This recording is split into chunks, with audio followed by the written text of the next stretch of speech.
subscribe 咗嘅多謝 subscribe， 未 subscribe 嘅唔該 subscribe、comment、like、share 我嘅 channel， 唔該，多謝晒。Hi， 大家好，又係我 ST 啊！天氣越嚟越熱啦，香港嘅溫度隨時都去到34、35、36度，對腳特別熱㗎嘛。咁你如果想行出街嘅時候，對腳又要涼又要舒適，但又要型，咁究竟着乜嘢鞋好呢？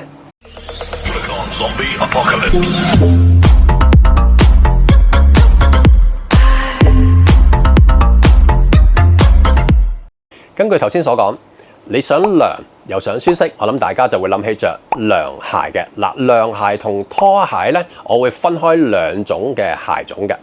拖鞋基本上着出嚟係比較隨性嘅，佢露腳嘅地方比較多啲。而涼鞋呢，依然好明顯睇到有個鞋型，只不過係更加透氣。嗰種透氣唔係純粹利用網布，用邊種材質，而佢真係有好多嘅窿透氣嘅。嗱，我之前咧曾經介紹過 Hoka 嘅 Hopara 呢一對嘅涼鞋。嗱，你見到咧呢個鞋咧依然係有一個好完整嘅鞋型，但係佢好多地方咧係通窿嘅。唔使講，大家明咩叫做涼鞋啦？你見到我都見到你嘅。咁 Hopara 呢對嘅涼鞋當然係舒適啦，而且佢踩落去咧都係有相當嘅彈性。咁當時我都係推介呢對鞋㗎。咁但係有朋友就會覺得，咦 Hopara 着落去好山係喎，感覺上好似去行山咁樣喎。如果你覺得佢唔夠時裝感嘅，咁你可以諗下有冇邊啲鞋嘅鞋底係比較特別啲嘅。嗱，講開鞋底咧，之前我就曾經介紹過 Mizuno 嘅 Wave Property Moc。咁其實佢嗰系列 Wave Property 咧，佢有波鞋，亦都有其他嘅鞋。Wave Property Moc 一對皮鞋，而係利用咗呢個底。咁當然啦，皮鞋你覺得夏天可能比較焗腳喎，不過老實講，其實呢對唔算好焗腳，都幾舒服嘅。講翻，如果你覺得佢焗腳，我係想要個底啫。咁有冇啲涼鞋，佢個底係利用到 Mizuno 呢個 Wave Property 嘅底？因為呢個底咧着落去咧，佢亦都有相當嘅彈性，好舒適，而且佢睇落去咧時裝感重啲嘅。咁但係上邊如果係涼鞋咁就好啦。所以今日同大家開箱 Mizuno 嘅 Wave Property Strap。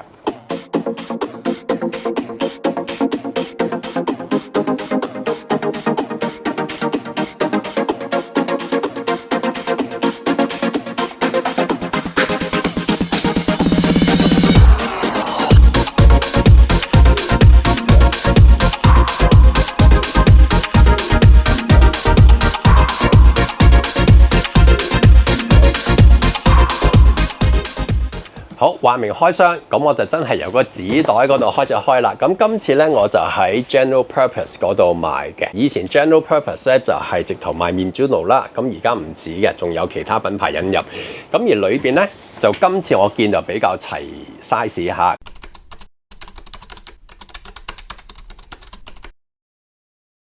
咁嗰陣時咧係都仲叫做有若干個碼都齊嘅，但係一啲大嘅 size 就冇噶啦。咁呢對鞋都相當搶手。好啦，先打開嗰個包裝先。咁喺袋裏邊拎出嚟咧就係一個 Mizuno 嘅盒啦。咁但係呢個盒冇乜特別嘅，一般 Mizuno 嘅紙皮式嘅盒。咁就打開個盒，都冇乜特別嘅，普通嘅一張雪梨紙，所以都冇需要俾大家睇咁多咁撈教嘅嘢啦。咁不如我哋睇下呢對鞋係點樣啦。Wave Property 嘅底上邊係涼鞋咁嘅樣，係咪通窿呢？嗱，淨係睇嗰個樣子咧，我都會覺得咧佢係已經有種 fashion 嘅感覺。咁佢個底咧就係利用咗 Wave Property 嘅底啦，着落去咧就同嗰陣時着Moc 一樣啦，佢係好卸到力嘅。咁我記得嗰時我着呢個 Moc 啦嚇，着出嚟咧我可以着一日咧都唔覺得個腳攰嘅。咁因為我個腳掌咧通常都受力比較吃力啲嘅，咁就發覺咦唔係喎 OK 喎，着完成日都唔覺得話好攰。咁我覺得呢個 Wave Property 嘅底咧係卸力做得好好。咁至於咧鞋身嗰方面咧，你見到佢好特別嘅，係用一啲嘅帶索實咗個鞋身，咁所以叫做 strap。個 strap 咧，佢利用魔術貼去鎖翻實。今次嘅 strap 咧，其實除咗呢一個之外咧，佢仲有一條 strap 咧，係連中間嘅地方咧都可以收緊嘅，咁可以就翻大家唔同嘅腳型咧去配置。咁而且呢啲嘅鞋咧，話明涼鞋啦，咁但係着得嚟係要方便嘅。咁佢本身係出咗兩隻色。咁話說咧，呢對鞋咧其實喺2023年尾咧係推出咗你可以當佢第一代啦。咁當時咧係有白色、橙色內籠啦，同埋一個係黑色有白色帶嘅。咁聽聞最近都翻咗貨。而今年咧新出咧就係有隻全黑色，同埋我好中意嘅呢一隻。你可以話佢係少少帶卡其或者少少帶灰嘅，因為呢一對鞋用呢隻嘅顏色咧，我會覺得係容易啲襯。譬如話着一啲嘅大地色嘅衫啦、迷彩褲啦，咁當然牛仔褲唔使講啦。而且咧着呢啲鞋咧係可以透翻你對襪嘅顏色，咁你嘅心思可以多啲啦。咁佢個鞋墊咧依然都係相當好嘅。嗱，譬如你睇呢個咧。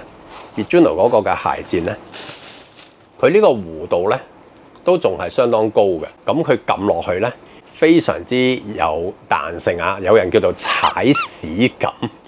咁但係咧當然佢係冇 Hoka 咁厚嘅踩屎感，同埋你留意到咧佢嗰個窿都好多嘅，咁我覺得佢咧連個鞋底鞋墊都係相當透氣嘅。咁一陣間我着一對有顏色嘅襪示範俾大家睇。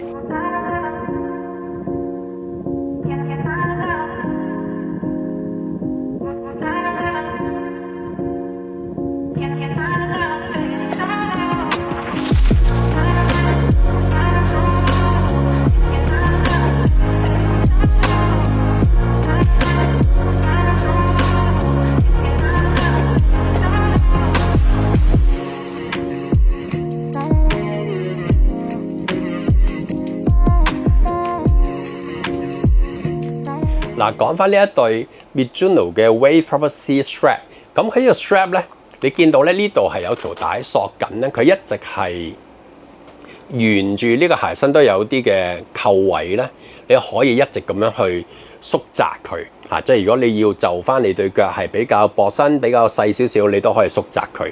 咁另外咧呢一度咧有一條 strap 咧，亦都係另一個扣呢一個位啦。呢個扣咧係活躍嘅。意思即係話咧，如果你掹晒兩條 strap，呢個扣會甩出嚟㗎嚇。咁呢一個嘅扣咧，亦都可以係收縮變成唔同嘅 size。咁不過就話佢定咗個 size，大家跟翻去咧已經係 OK 㗎啦。佢亦都係比較 friendly，就係話如果你嘅腳比較厚咧，你只要放鬆少少帶咧，佢因為呢一部分係好軟熟嘅，你就可以着得到啦。而且佢鞋身咧睇落去就好似唔係好闊，其實呢個位係夠闊嘅，係鞋頭略為少少尖，比起頭先嘅 Hoka 嘅係比較尖翻少少 fashion 一啲。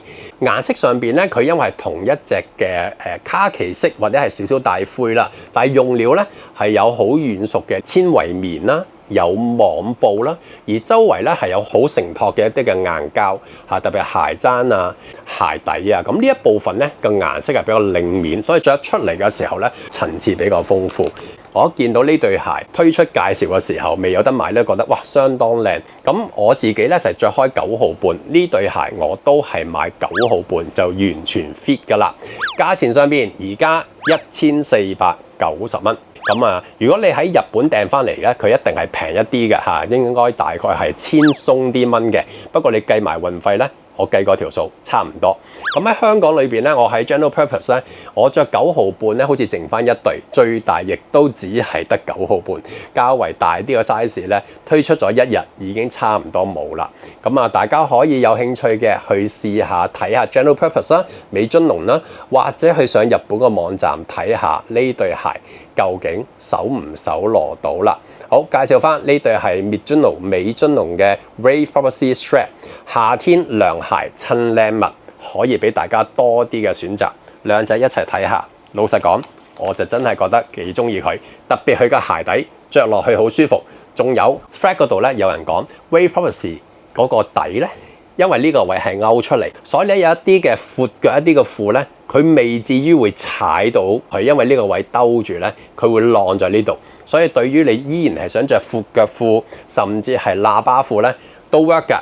不過我覺得咧，着7分褲或者甚至着短褲及膝褲啦，闊少少嘅，着一對特別啲嘅襪，效果會相當好。希望大家都會中意今次呢個推介 Mizuno Wave Prophecy Strap。講到呢度，咦調轉咗喎。講到呢度係咁先，拜。